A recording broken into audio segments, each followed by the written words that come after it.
Hey guys, YouTuber 100 here.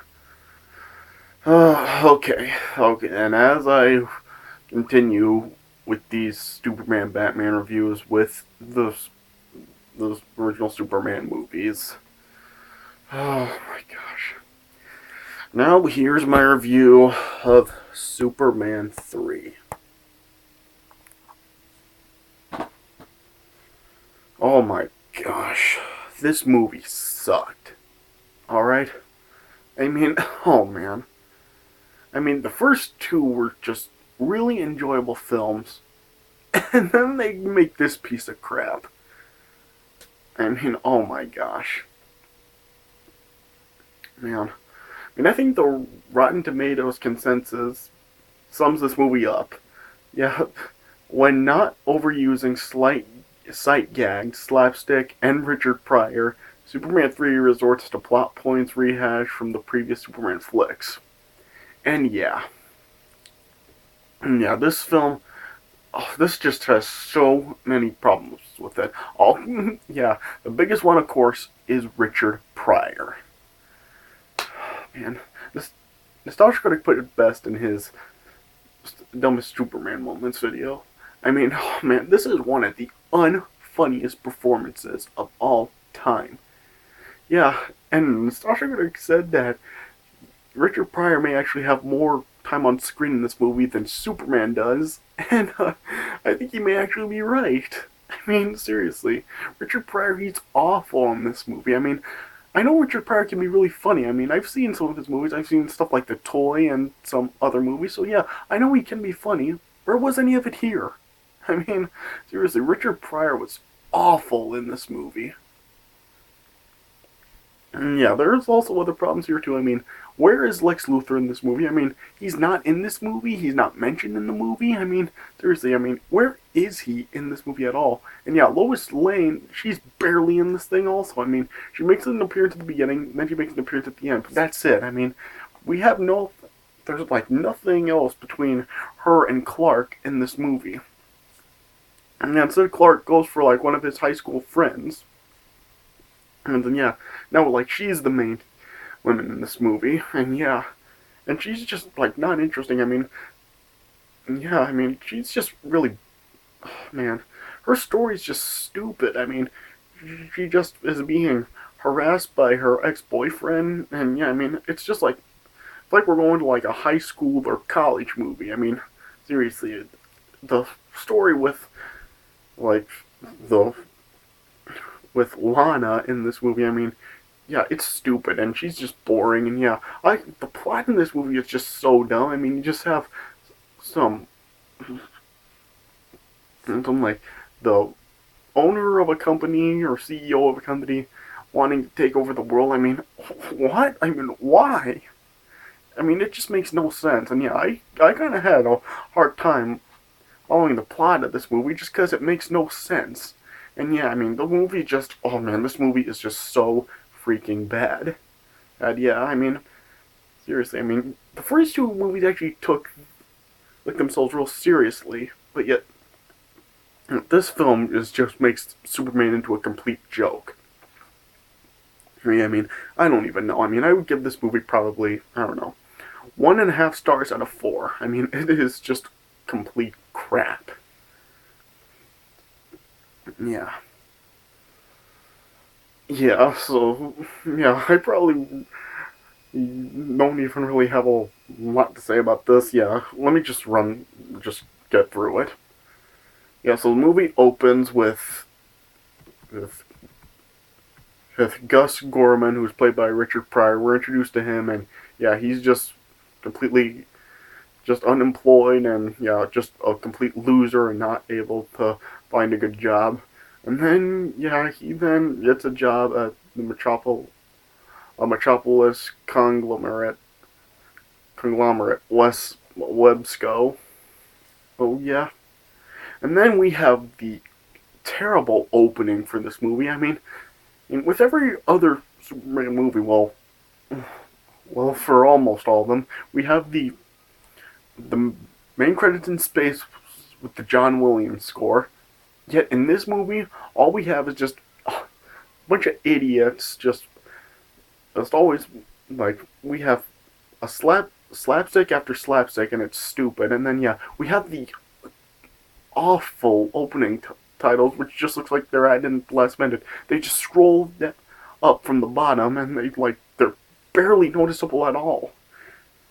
Oh yeah, yeah, and just we have all a bunch of just shenanigans happening during that time. You have balloons being knocked over, toy penguins set on fire, or a blind person losing his dog, a car hitting a fire hydrant. Yeah, just a bunch of stupid stuff going on. And yeah, Clark's there, and then yeah, he sees a car filling up with water, and then yeah, he turns into Superman inside of a photo booth, and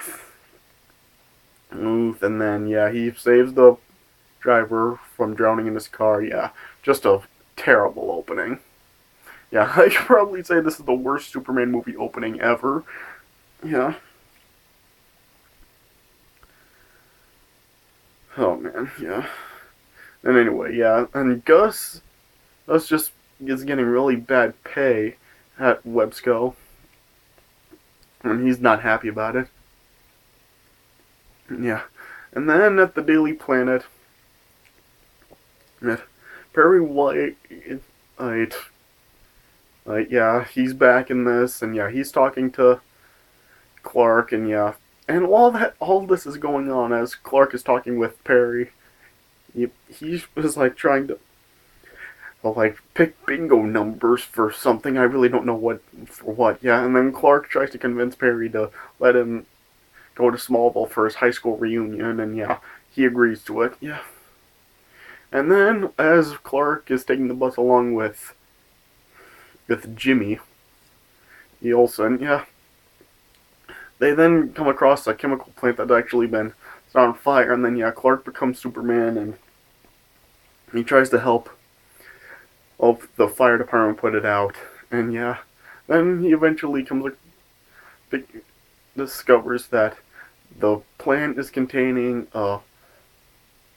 an unstable Beltric acid, which can produce corrosive vapor when it's superheated. Yeah, and yeah, this will come into play later. Yeah, and then eventually, yeah, the fire's put out. Yeah, and then yeah, at Clark's high school reunion, and he sees his friend Lana Lang, and yeah, she has a son Ricky, and then yeah, she gets harassed by her ex-boyfriend Brad Wilson. Yeah, and yeah, the CEO of Websco, Rob Webster, yeah, he wants to rule the world financially, and yeah, he's joined by his sister Vera and his sidekick nutritionist Lorelei. Yeah, and yeah, he then blackmails, also manipulates Gus to help him do it. Yeah, yeah, I mean, yeah, and yeah, like I said, I just don't really know why they're the villains now. I mean, yeah, I mean, why couldn't they just bring Lex Luthor back for this movie? I mean, he comes back in the fourth movie. I mean, why couldn't they bring him back here? I mean, seriously, I mean, Lex Luthor would have been a lot better than just this owner of the company, which really he doesn't really have any motivation to be the villain for this. Really, I mean, it makes no sense. Yeah. Yeah, and then he wants to monopolize the coffee crop in the world. And yeah, and he's infuriated that Columbia refuses to do any type of business with him. And yeah, and then yeah. Yeah, and then yeah, Webster then and makes Gus us control Vulcan, that's a weather satellite, and make a tornado in Colombia to just take down their coffee crop for several years, which he does, and yeah, there's a tornado that goes that takes that hits Colombia. Yeah,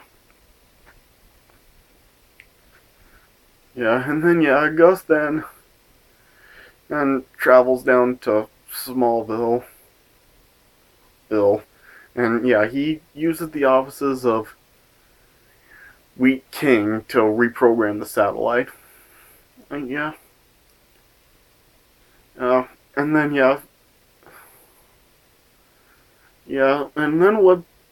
Then it's like gets messed up by Superman when he then flies to the storm, and then he actually neutralizes the storm. Yeah. And then yeah, then Webster saw Superman as a real legit threat, and yeah, he then and made Gus use computer knowledge to make kryptonite because he knew about Lois Lane's interview with Superman in the Daily Planet, and yeah, he knew that kryptonite was Superman's weakness. And yeah, we also have a thing where Clark goes on some type of picnic with, with Lana and her son Ricky. Yeah, and yeah, Ricky is walking the dog as Clark and Lana are just sitting down talking. And yeah, then Clark then could hear Lana's dog like barking. And yeah, and then yeah, with his powers, he knew that Ricky was down and unconscious. And so yeah, he rushed over as Superman to save Ricky before he was almost ran over by like a tractor or something. Yeah, yeah, yeah.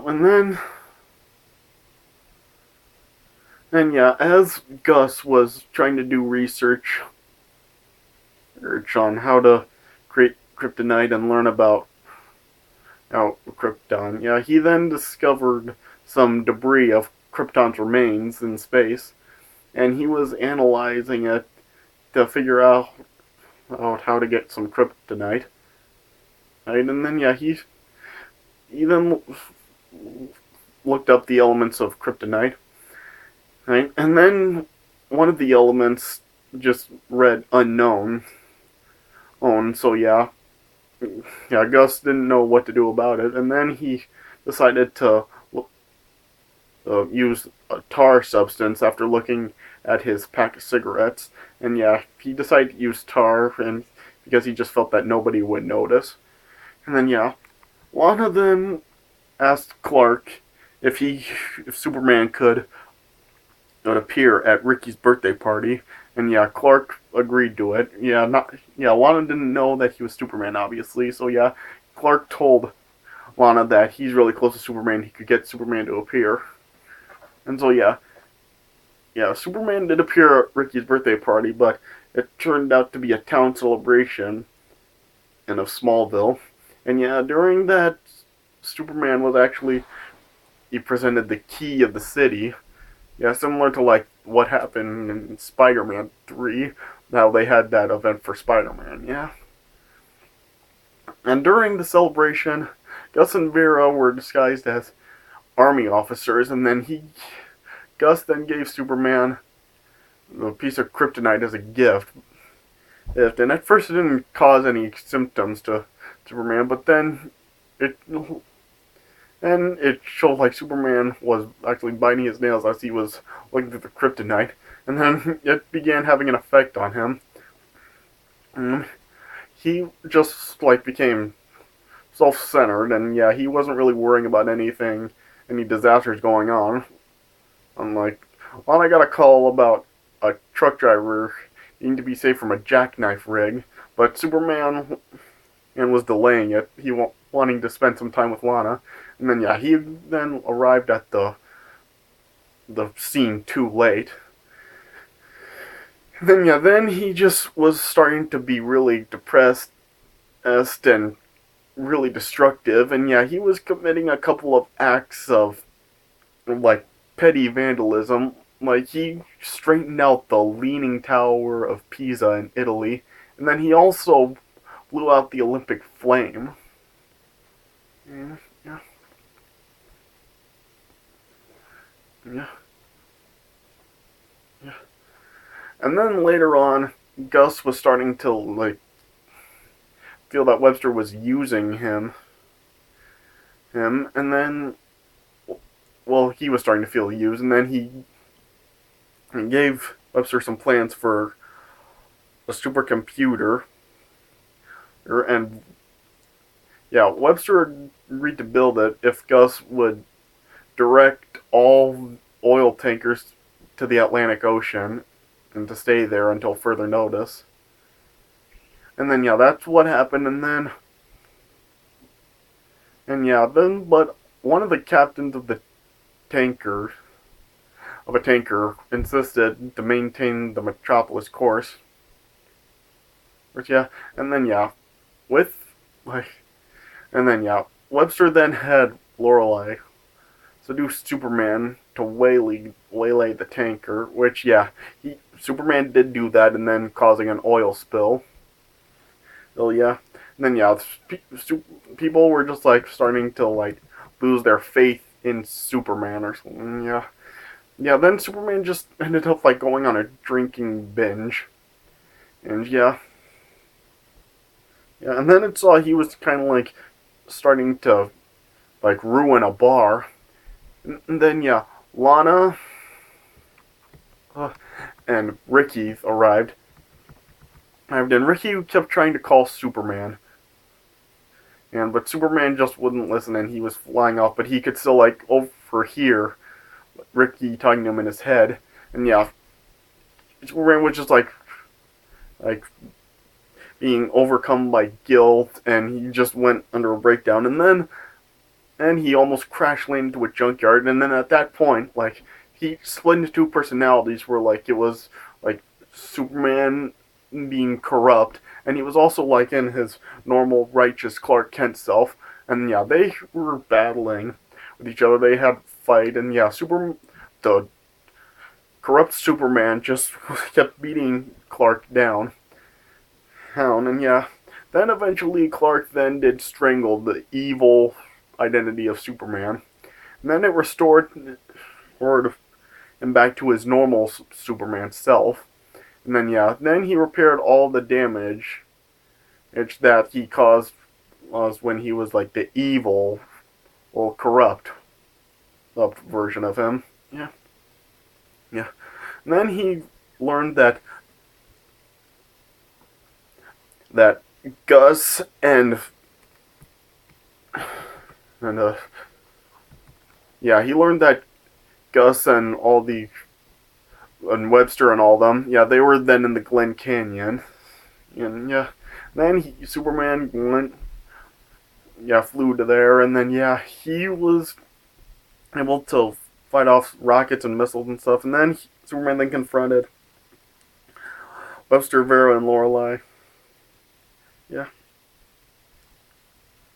yeah, and then yeah, the supercomputer identified him as a threat and tried to find a weakness to him. And yeah, they were using beams of energy to try to stop him, but it didn't. And then a plastic bubble. Huh? Yeah. Yeah, and then he shot a beam of kryptonite at Superman, and yeah, that was like bringing him down. And then yeah, then Gus was told that he was going to go down in history as the man who killed Superman, and yeah, Gus was horrified by that. So yeah, he was then decided to just destroy the kryptonite ray with an axe.